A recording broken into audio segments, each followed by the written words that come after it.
TEPT, TEPT, transtorno de estresse pós-traumático. Vem no combo de quem passou por situações de estresse violento. O fato de você e a fulana terem vivenciado a mesma situação não significa que as duas terão os mesmos sintomas e isso se transforma num trauma. Você pode gerir isso tranquilamente, você pode ter ferramentas maravilhosas internas, você pode estar na terapia já faz tempo, o que já te ajuda a prevenir muita questão. Então, com você foi tranquilo, com a fulana não foi. Respeitemos. Toda vez eu falo que você passou por situação, uma questão com uma relação de abuso, você vai ter que ir para terapia. Ponto. Porque do contrário, todas essas sequelas vão junto com a senhora e junto com o senhor a vida fora. Entendeu? Então, quando você chega para a pessoa e fala, mas sai dessa, por que tá pensando nele ainda? Nossa, você gosta mesmo de sofrer, né? Você gostava de apanhar, né? Porque não para de falar na pessoa. Você não sabe o que a pessoa viveu. E você não faz a menor ideia do que é uma relação traumática, do que é uma relação de abuso. O cérebro entende como uma relação traumática, o cérebro sente, o seu corpo sente. Então, não fica apontando o dedo para a coleguinha, dizendo, gosta de apanhar, né? Quando, na verdade, a sua relação sempre foi saudável e você não tem a menor ideia do que acontece num cérebro de uma pessoa que passou por isso. Tá? Então, essas pessoas que passaram por uma relação de abuso precisam ser acolhidas e precisam de tratamento. Não adianta querer fugir disso. Não adianta. Tá? O estresse pós-traumático ele vai com a senhora até a senhora resolver ir para terapia. Aí você larga o estresse na minha mão e eu resolvo ele para você. Beleza? Enquanto isso, é uma decisão sua. A definição de estresse pós-traumático ele é considerado um distúrbio de ansiedade que é caracterizado por um conjunto de manifestações, tanto físicas, psíquicas e emocionais, que podem surgir depois de mais ou menos até 6 meses depois do ocorrido. Tá? Acontece que, vamos supor que você não está mais com a pessoa, porque tem gente que acha assim, né? Não, eu não estou mais com a pessoa, não preciso mais de tratamento. E passou, e nem estou mais com a pessoa. Tá tudo bem. Eu não sei se sou eu que conto ou vocês, mas enfim, deixa pra lá.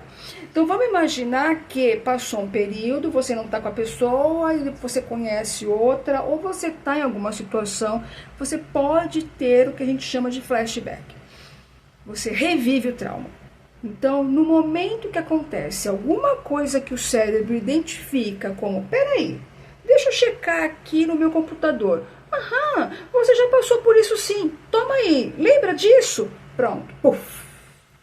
Tudo que você sentiu naquele momento, naquela lembrança que o cérebro te trouxe, porque ele percebeu que era algo parecido, que ele já vivenciou isso, você vai sentir de novo.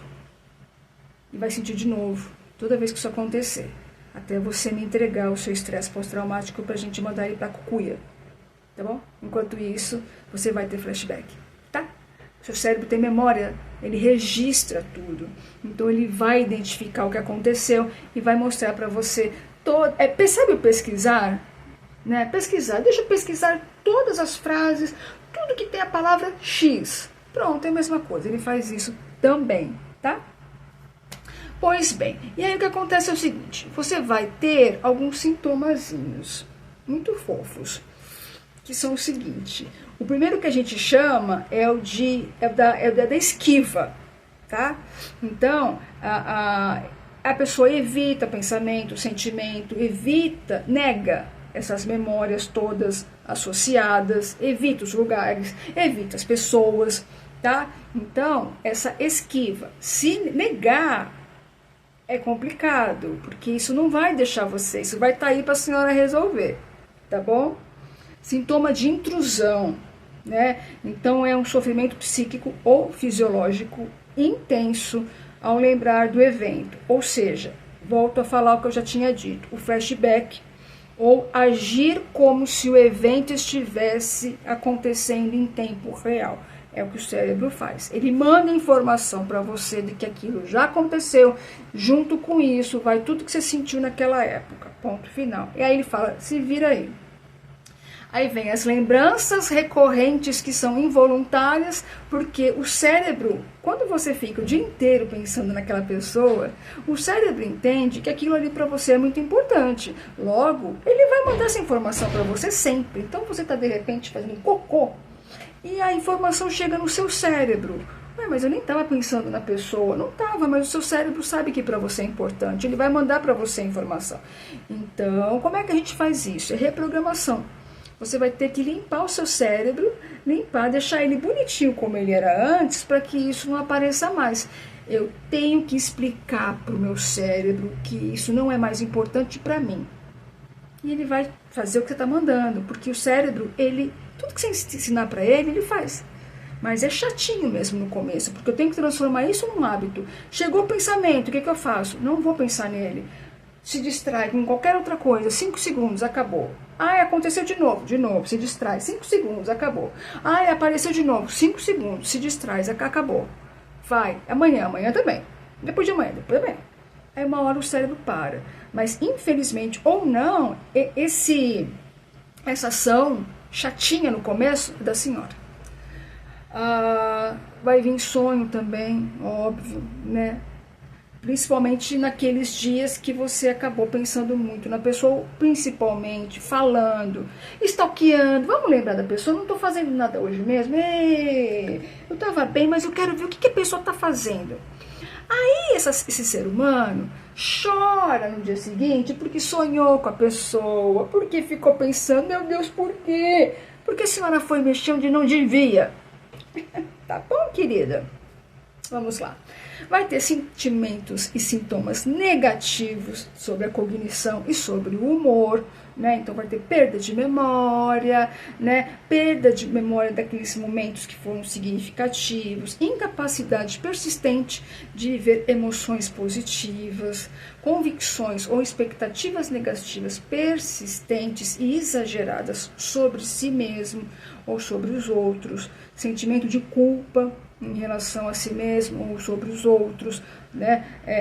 Diminuição importante do interesse em atividades cotidianas, aquelas atividades que você gostava muito de fazer, sensação de distanciamento ou de estranhamento em relação às pessoas, isso é muito corriqueiro, as pessoas começam a se isolar, né? Eu acho que tem um período que é ok você fazer isso no começo, mas quando isso começa a se estender, isso não é saudável não, tá? Você vai ter reatividade e excitação alterada, né? Então vai ter mais irritabilidade, você vai ficar mais agressivo, você vai ficar mais impaciente, mais dificuldade em se concentrar, hipervigilante, vai ter dificuldade para dormir, ou vai comer demais, ou vai comer de menos. E aí, meu amor, é o seguinte, como é que a gente faz com todo esse troço? É muito simples, mas depende da sua boa vontade com você mesma. Depende de quanto você quer se amar. Terapia. E na terapia a gente vê todas essas questões de necessidade que normalmente acontece de ir para psiquiatra também, porque precisa de medicação. A medicação sempre entra para aliviar os seus sintomas. A terapia entra para entender os seus sintomas, entender por que eles estão ali, de onde eles vieram. Um não pode viver sem o outro. Claro que a maioria não precisa, a maioria dos casos, no geral, a gente não quer que chegue na medicação.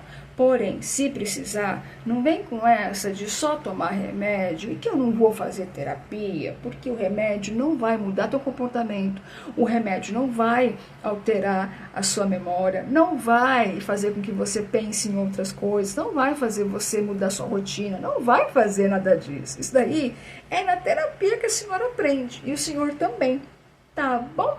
Então, eu brinco muito e eu vou sempre brincar muito, porque eu acho que esse assunto já é pesado o suficiente para a gente ficar... Eu não sou esse tipo de pessoa. Mas, brincadeiras à parte, leva isso a sério. Leva. Quem tem o estresse pós-traumático ou o estresse pós-traumático complexo, os sintomas são muito complicados, eles são muito tristes. Quando a pessoa está em crise, é bem complicada e isso não precisa, né, estar com a pessoa. Né? Pode ser anos que eu já não estou com ela, né? Por isso que a gente tem que se levar muito a sério, sabe? E começar a olhar pra gente e se amar primeiro, ao invés de querer amar o outro. Entendeu? Sabe quando você chega e fala, por que o narcisista tudo funciona, tudo dá certo pra ele? Tudo dá certo pra ele, é impressionante. Papum. Mas ele levanta da catacumba. Pois sabe por quê? Ele pensa nele. Ele se ama profundamente. Claro que na maneira dele é patológica, mas pensando, ele tá certo, entre aspas.